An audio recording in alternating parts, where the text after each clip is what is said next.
इन्होंने साक्षरता क्लासेस में सबसे हाईएस्ट मार्क्स लिए हैं। अदिति सीबीएसई बोर्ड से हैं और जो अंजलि हैं वो एचपीसी बोर्ड से हैं।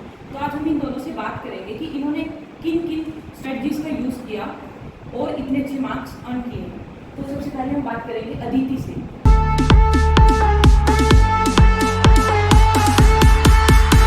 अपने फैमिली बैकग्राउंड के बारे में बताएं। मेरे फादर का नाम इकबाल सिंह है। मेरी मदर का नाम मनदीप कौर है। मेरी फैमिली में टोटल 9 पर्सन्स हैं। जो मेरा बड़ा भाई है वो बाहर गया हुआ यूके, एंड एक मेरा छोटा भाई भी है, वो 9th क्लास में पढ़ता है। हाँ, तो अब हम बात करते हैं अंजलि से। तो अंजलि बताइए आपकी फैमिली बैकग्राउंड कैसा है? मेरी फैमिली में टोटल 5 मेंबर्स हैं। मेरे फादर का नाम मिस्टर सुधीर कुमार और मदर का नाम मिस पिंकी, और मेरा एक छोटा भाई है जो 10th क्लास में पढ़ता है।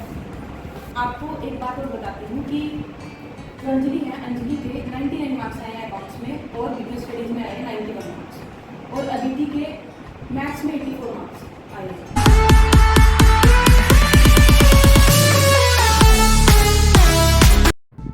हाँ, तो अदिति आप मुझे बताइए कि जब आपने अपना फर्स्ट टाइम रिजल्ट देखा तो आपकी खुशी उस टाइम पे कैसी थी? आपको कैसा लगा? जब सीबीएसई का रिज़ल्ट आया था उस टाइम मैं घर पे नहीं थी, तो मुझे पता चला, दीदी ने मेरे पास फ़ोन किया कि रिज़ल्ट आ चुका है। दीदी ने मेरा रिज़ल्ट देखा था। मैं अपने रिज़ल्ट से सेटिस्फाई हूँ और मेरे 86% आए हैं, जो मेरे लिए बहुत है। मेरी मेहनत मैंने की थी जो वो रंग लाई, एंड आई एम सेटिस्फाइड। तो अब हम अंजलि से बात करते हैं। अंजलि, जब आपने अपना रिजल्ट देखा तो उस टाइम पे आपकी फीलिंग कैसी थी? आपको कैसा लगा अपना रिजल्ट? मैं रिजल्ट देखा तो मैं अपने नंबरों से सेटिस्फाइड बिल्कुल भी नहीं थी। और बाद में फिर जब मैंने दीदी के साथ और भी बात की तो दीदी ने मेरे को समझाया कि नंबर्स मैटर नहीं करते, नॉलेज मैटर करती है। तो उस टाइम मेरे को बहुत अच्छा फील हुआ है सुन के। तो थैंक यू सो मच दीदी।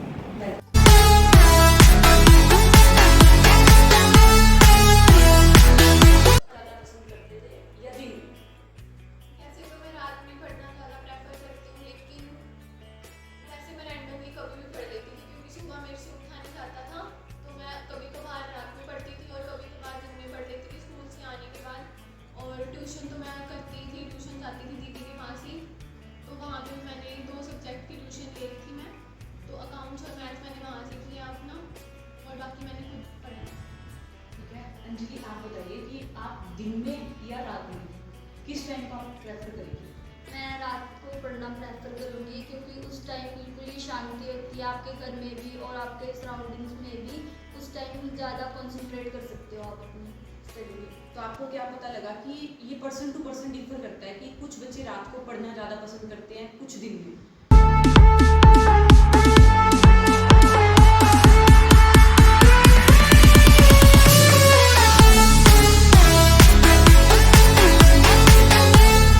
उनको क्या गाइड करना चाहेंगी कि कैसे अकाउंट्स को कवर करना चाहिए कि जिससे कि उनके भी फुल मार्क्स आ सके? अकाउंट्स को वो जितनी ज़्यादा प्रैक्टिस करेंगे उतना ज़्यादा उनका इम्प्रूव होगा। अकाउंट्स में जैसे इलिस्ट्रेशन होते हैं, इलिस्ट्रेशन के साथ साथ उनको प्रैक्टिकल भी करनी चाहिए, क्योंकि जितनी ज़्यादा प्रैक्टिस करोगे उतना ही ज़्यादा अकाउंट्स आएगा। आपने अंजलि कितने टाइम में अकाउंट्स को कवर कर लिया था और कितना टाइम आपने रिवीजन को दिया? मैंने रिवीजन 2 या 3 मंथ्स की होगी। और जैसे ही मेरा अकाउंट का पहला पेपर था तो मैंने कम से कम 7 डेज़ पहले अकाउंट्स की तैयारी करना शुरू की थी। ठीक है, तो पेपर के टाइम पे आपने कैसे तैयारी की अंजलि? पेपर के टाइम पे मैंने इलिस्ट्रेशन तो की, इसके साथ साथ प्रैक्टिकल भी किया है पेपर के दिनों में भी। आपने कोई प्रीवियस क्वेश्चन पेपर भी सॉल्व करके देखे थे? हाँ जी, मैंने जो HBSC की साइट पे आते हैं प्रीवियस ईयर्स क्वेश्चन पेपर्स, मैंने वो भी सॉल्व किए हैं। ठीक है, तो अदिति के मैथ्स में 84 मार्क्स हैं। तो अदिति आप बताइए कि आपने मैथ्स को कैसे कवर करके चला, और साथ में अकाउंट्स के बारे में बताइएगा। जैसे कि मैं अकाउंट्स और मैथ्स की ट्यूशन लग रखी थी, तो मैंने अकाउंट्स मोस्टली ट्यूशन पे किया और मैथ्स मैंने घर पे खुद किया है। और दोनों के लिए प्रैक्टिस मस्ट है, तो दोनों ही करना पड़ता था। तो आप टाइम को कैसे मैनेज करती थी अपने? जैसे कि ट्यूशन पे मैं अकाउंट्स करती थी और घर पे मैं मैथ्स करती थी। मैथ्स लेकिन मैंने जो एग्ज़ाम्स के डेज थे उनमें ज़्यादा मैंने मैथ्स की है, और अकाउंट्स तो मेरी पहले ही हो चुकी थी कंप्लीट। फिर मैंने मैंने अकाउंट्स पहले कंप्लीट कर लिया था, उसके बाद मैंने मैथ्स को टाइम दिया।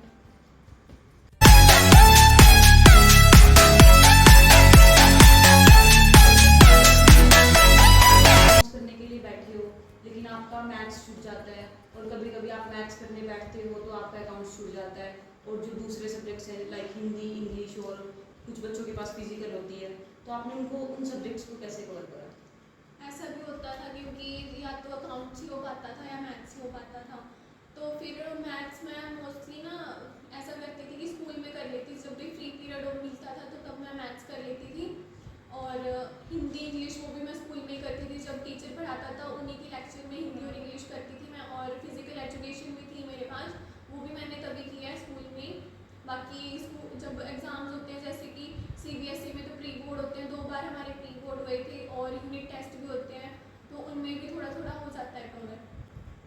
तो कभी कभी आपको, जैसे कि आप बताइए अंजलि, कि आप अपने मैथ्स को, अकाउंट्स को, बिजनेस स्टडीज़ को कैसे आपने इन तीनों सब्जेक्ट्स को मैनेज करा? क्या आपने कुछ बनाए और कैसे बनाए? मैंने बिजनेस स्टडीज़ के फर्स्ट कोर्स के नोट्स दीदी ने बनवाए, और जो नहीं बनवा पाए वो मैंने खुद बनाया अपने इंटरनेट से। ठीक है, तो आइए अब हम बात करते हैं मोटिवेशन की।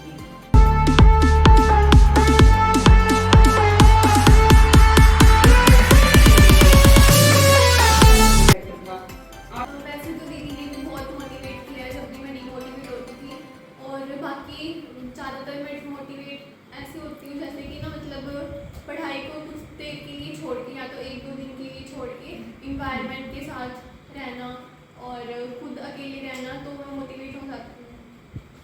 अंजलि आप बताइए, आप कैसे मोटिवेट रहते थे?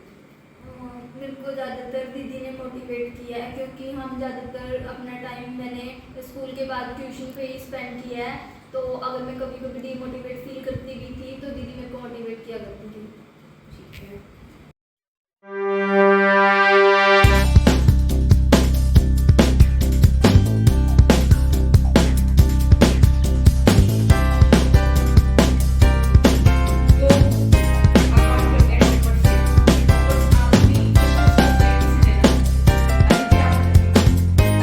फर्स्ट ऑफ ऑल मेरी सक्सेस का क्रेडिट मेरे पेरेंट्स को जाता है, आफ्टर दैट मेरे टीचर्स और दीदी को, क्योंकि उन्होंने मेरा बहुत साथ दिया है। उन्होंने अकाउंट्स, मैथ्स, हर सब्जेक्ट में उन्होंने मेरी हेल्प की है, और हर उस व्यक्ति को जाता है जिन्होंने मुझे कुछ सिखाया है।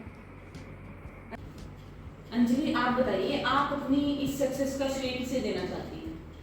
मैं अपनी सक्सेस का क्रेडिट सबसे पहले अपने पेरेंट्स को, उसके बाद मैं दीदी को देना चाहूँगी, क्योंकि मैंने अपना मोस्टली की सिलेबस दीदी से कवर किया है। इतना मैं स्कूल में नहीं करती थी, मैं स्कूल में लेक्चर्स कैसी बंक कर देती थी। टाइम पास किया करती थी, मैं उनमें बैठ के नहीं, मेरे को समझ आता था, तो मैंने ज़्यादातर दीदी से ही पढ़ा है, और मैं दीदी को ही प्रेफर करती हूँ। ठीक है, हाँ, तो अदिति मुझे ये बताइए कि आप पढ़ाई के साथ साथ घर का काम भी करवाती थी या नहीं करवाती थी? हाँ, मैं घर का काम कराती थी। सुबह भी स्कूल जाने से पहले मैं मम्मी की हेल्प करके जाती थी, और दिन में भी थोड़ा बहुत काम कराती थी जब भी मुझे टाइम लगता था, क्योंकि और बाकी मुझे कुकिंग भी पसंद है, तो पढ़ाई के साथ साथ मैं घर का काम भी करती थी। अंजलि आप बताइए। मैं सीरियसली घर का कोई काम नहीं करती थी, इसी की वजह से मेरे को कई बार सुनने के लिए भी मिलता था मेरे घर वालों से, मेरी मम्मी से, पर मैं संडे वाले दिन या किसी हॉलीडे वाले दिन कर लेती थी। मीन्स अंजलि ने सारा पढ़ाई पे ही फोकस करा। और एक बात और अदिति की अच्छी है कि अच्छी बात है, घर का भी काम करवाना चाहिए, इससे पेरेंट्स की भी हेल्प हो जाती है और अपने लिए वो मनोरंजन का काम हो जाता है।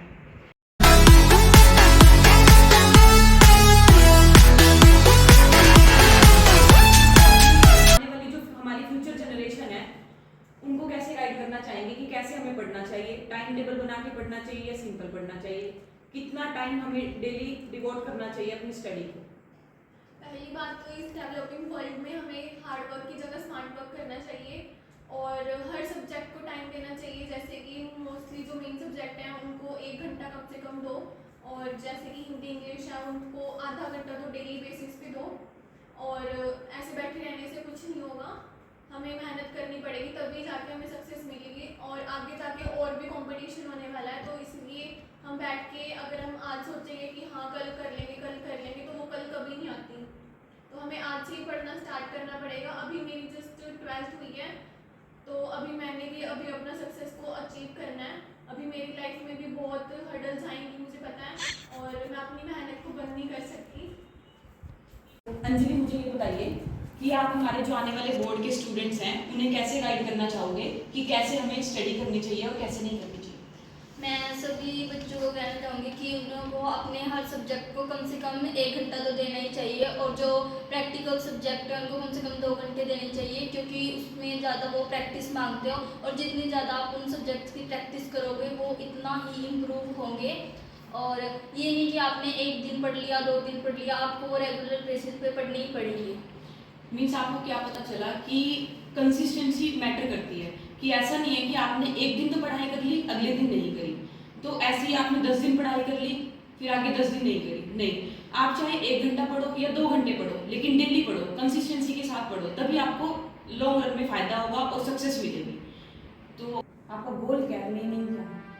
अभी तो जैसे मैंने बीकॉम करनी है, उसके बाद मैं बैंक के लिए ट्राई करूँगी, क्योंकि मुझे एक गवर्नमेंट जॉब चाहिए।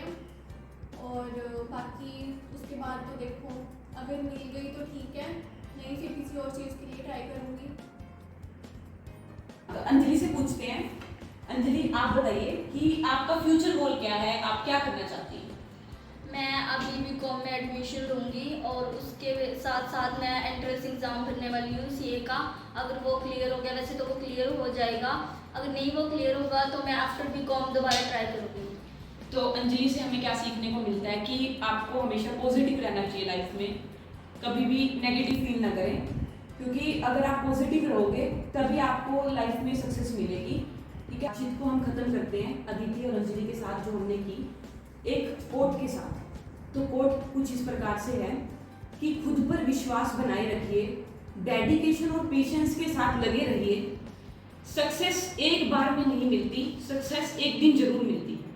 Thank you Aditi, thank you Anjali हमारे साथ जुड़ने के लिए। तो आज आपको कैसे क्या कुछ पता चला अदिति से और अंजलि से कि हमें कैसे अकाउंट्स को कवर करना है, कैसे बिजनेस स्टडीज़ को, कैसे नोट्स बनाने हैं और कैसे अकाउंट्स के साथ मैथ्स को मैनेज करते हुए चलना है। ठीक है, तो ऐसे ही हमारे साथ जुड़े रहिए नई नई वीडियोज़ के लिए। तो अगर आपको हमारा ये टॉपर्स का इंटरव्यू पसंद आता है तो हमारे चैनल को सब्सक्राइब करना मत भूलिएगा।